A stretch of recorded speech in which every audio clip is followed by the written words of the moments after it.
We put out a pod every single week, consistently 52 weeks plus at this point in a row. We are putting out clips every single week on our social media pages. How much? One a day. One per platform? Yes. Same clip? Same clip, so we have same copy, same clip? 7 to 9 posts a week. Yeah, that is disproportionately the first place to focus on. Attention is the #1 asset. There's a bunch of things I want to get into, but I do understand where you are in a little bit of limited time. So the first thing I want to ask you is actually something that I think applies to a lot of people. It's a little bit different than the traditional question you're probably asked, but it very much applies to me right now. So I want to kind of look at this as a consultation question straight up. Happy to do it. We've been at this for 10 months. We're of the impression our production definitely is top notch. That's just a factual thing. Yep. Then we're of the belief that we have the sauce. Our following is a very, very loyal following.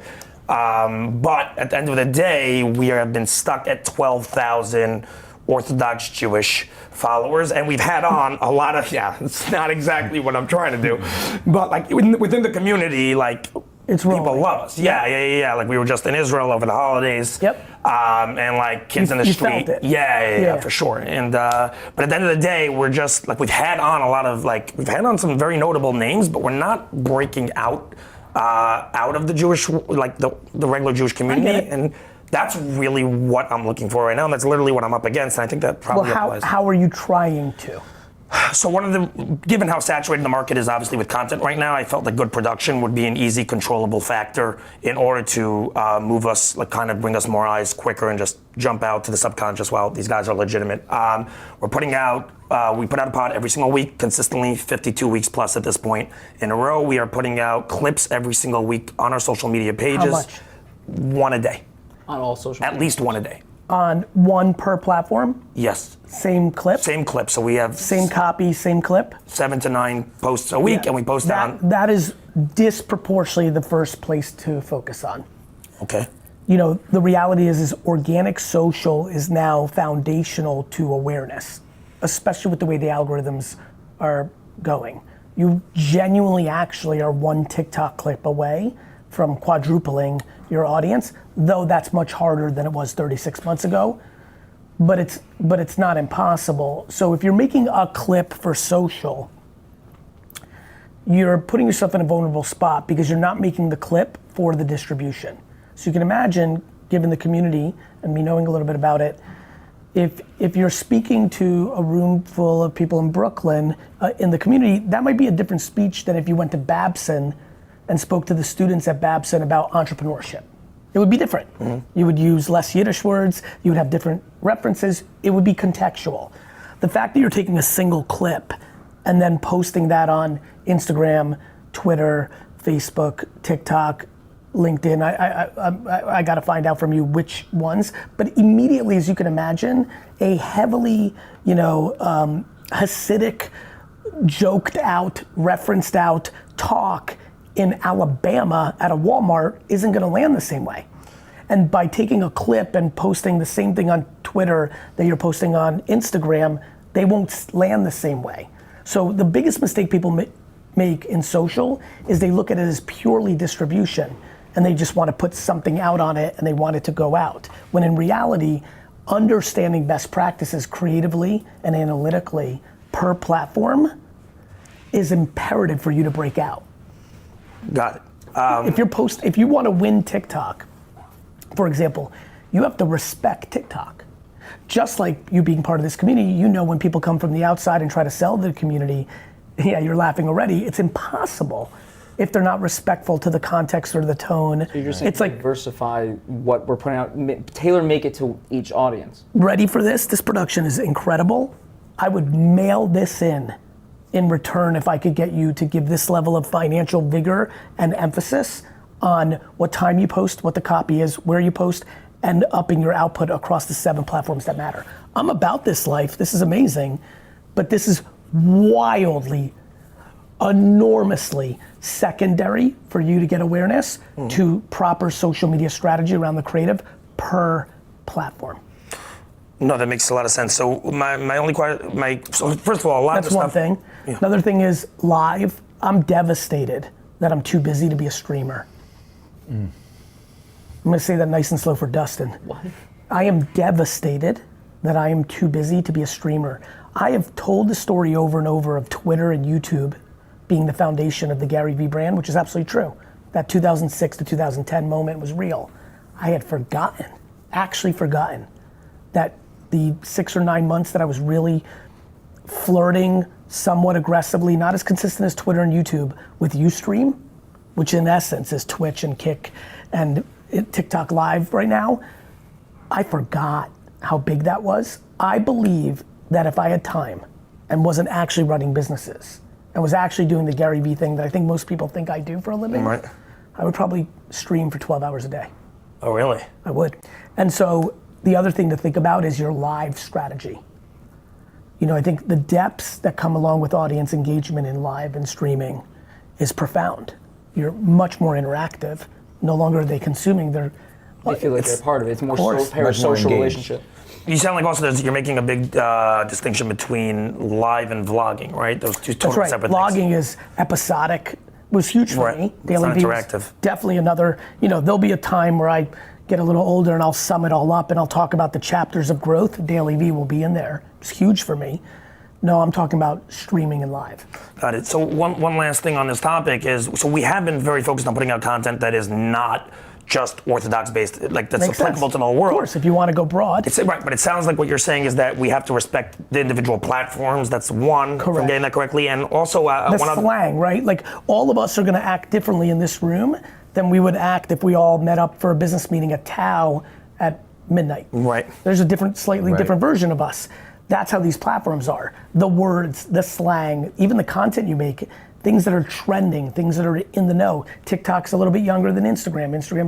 Facebook's a little older than Instagram. All three of those need slightly different things. You know, even within the Hasidic community, what you're posting on Facebook should be really crushing for the 70-year-old Yentas more so than the 16-year-old you guys coming up. Do you think we should? But it's trying to get everyone not as, would you say, the niche? Like, I always hear keep your audience as niche as possible. Your opening question was to broaden your audience. No, but I'm saying outside. Like our main focus is 18 to 35. You know, just in the world. Well, good. I mean, that's an old television thing, right? You guys are all in this pocket. 18 and 35 are like two different human beings. Yeah. Right. Different slang, different Don't interests. talk to each other anymore. Yeah, so I think the biggest obvious thing that will help you dramatically is if you reverse it. I believe what's happening between production value and this show is that you're putting an enormous amount of emphasis to this, which I love. It's important. But you're viewing, like most people, you're viewing social as a distribution instead of like an actual place to like really cultivate. It's you're like using like email, press send, get out there, Dumping something find into us. it. Yeah. Instead of like really understanding how to do that super well. I think 2 to 3 posts a day on all the platforms. Facebook's a monster. People continue to underestimate it. Then there's Facebook in-feed, then there's Facebook Reels. There's Instagram in-feed, there's Instagram Reels, there's Instagram Stories. Right. Like there's so much. How big of an editing team do you think you need to put out the consistent amount of, once you understand, let's just say, actually what each platform is needed? It all depends on how you do it. I mean, you know, where you're at in your careers now, I believe that there's, because I get 5 emails a day from 17-year-olds in the community willing to work for free. If you had so many kids roll up on you on Israel, I have a feeling you could have 3 tomorrow for an internship and pay them minimum wage or put them on or give them experience. Right. You know, it all depends on how much it costs. You know, you get an editor from Disney, they're gonna cost you $200,000. That means you have none. Right. You get 3 kids at 17 that are good at it. To build an Orthodox Jewish army of editors. It's really real talk. Like we've taken it. You know, Dustin knows. Like we used to do it all here now, but I have a global creator editor team all over the world. Costs are different, time zones. We want to be 24/7. Right. But the mistake people make is they will buy these. I've never had these lights in my career. Right. Which, by the way, again, I do not want to demonize it because I think it's fucking epic. But to me, it's secondary to getting people to know who the fuck you are. Yeah, I agree with you 100%. And you're making the discrepancy between the distribution and the engagement, meaning we're looking at it as like distribution will give us the opportunity to get engagement, rather than the actual content that we're putting out is going to be what is engaging by tailor making it. You're one TikTok that's right away from everything changing. I'm an extremely focused aggressive, just bottom line type of human being. And You're ambitious and hungry and focused and driven. yes, Okay. I would say those things are very much true. Me too. And for me, one of my biggest challenges is working with a team and being like more, so to speak, gentle, if you want to call it, with them. So this way, like most people honestly can't handle the intensity. Yeah. So Well, the intensity is probably not a problem to handle. okay, It's potentially the combativeness, the lack of selflessness, the empathy, it's the other soft skills. Intensity is incredibly easy to deal with when it's intense love and safety Right. and deliciousness. well said. You know, Very well said. intensity's not, the energy's not the issue. All right, guys, that's it. But you know what's funny, brother? How old are you? I'm 29. Yeah, bro, you're such a young man. Like, this is where you need to make some decisions. You know, you need a couple things. I think I'm excited we're going here. You have to make some decisions at 29, and you have plenty of time. You can make these decisions at 39 too, but by the time you get to 39, you're gonna wanna make this decision, which is the following. How would you like it to be? Meaning, there's an incredibly obvious correlation on this, which is likability, what you're actually bringing to everyone around you.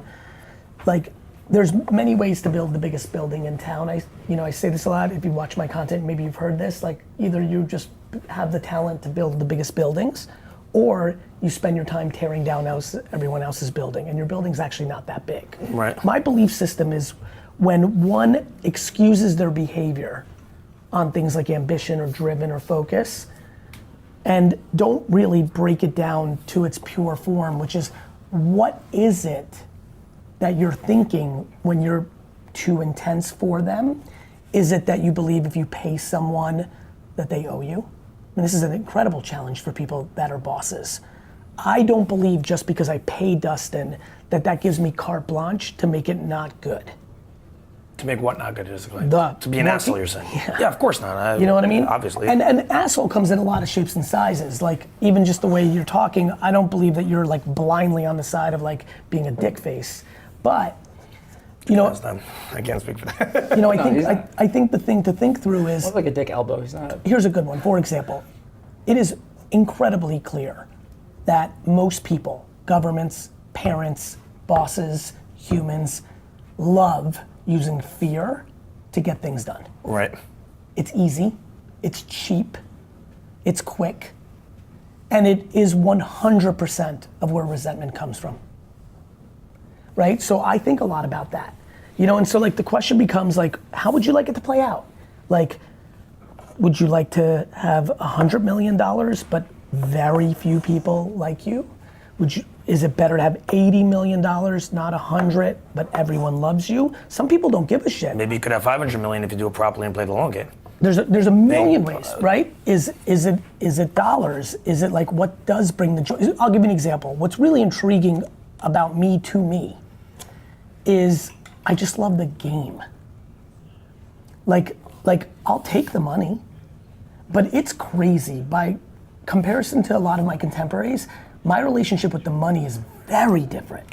I totally hear that. It's like the trading cards game with you and like the No, honestly, for me, it's the garage sale. Yeah, bro, the garage sale stuff is such a fucking preview into my soul. Like, I'm genuinely, no bullshit, more excited to find a $2 item in a garage sale in New Jersey that's worth 38 bucks on eBay than when I do a $7 million deal here at Vayner. And it's not even close. What's the should go difference? thrifting. What's the difference in those two? The thrill of the hunt, the Why is the hunt of enjoyment. making that deal, let's say the one that got you more money, not as enjoyable? Because there's no surprise here. Got it. You know, like the element of the game. Yeah, I hear that. Like, and just even like the pride I have in like knowing. Like the knowing is really exciting. Last thing, Gary, in your pursuit of success, Yes, is there anything that you have done that you have regretted? Because it's difficult. of course. I spent my entire 20s working in a liquor store 97 hours a week and did nothing. I was saying more morally, but why? More morally, like when you No, got because I don't need anything from anyone. Oh yeah, maybe you made a mistake. I don't know. At 35, I don't really. I'm not saying it's a small mistake. I don't think lack of candor and firing people without setting them up properly, I'm not sure if that's a moral I don't know if I put that in the category subjectively judging myself if I did something morally wrong. I'm embarrassed that I didn't have the emotional strength to be more upfront with people. The counter to like when I'm like saying, oh, you don't, you know, what I admire from people that my dad, even though he delivered it like a fucking very inappropriately, I respected that he shot it straight, but everyone felt like shit. Right. That was a weakness of my candor was my biggest weakness. Ironically, GaryVee, the public figure, crushes candor. But one-on-one, if I start caring about you, I struggle delivering. So morally, I've never like stole someone's money or like, I just never, here's the thing.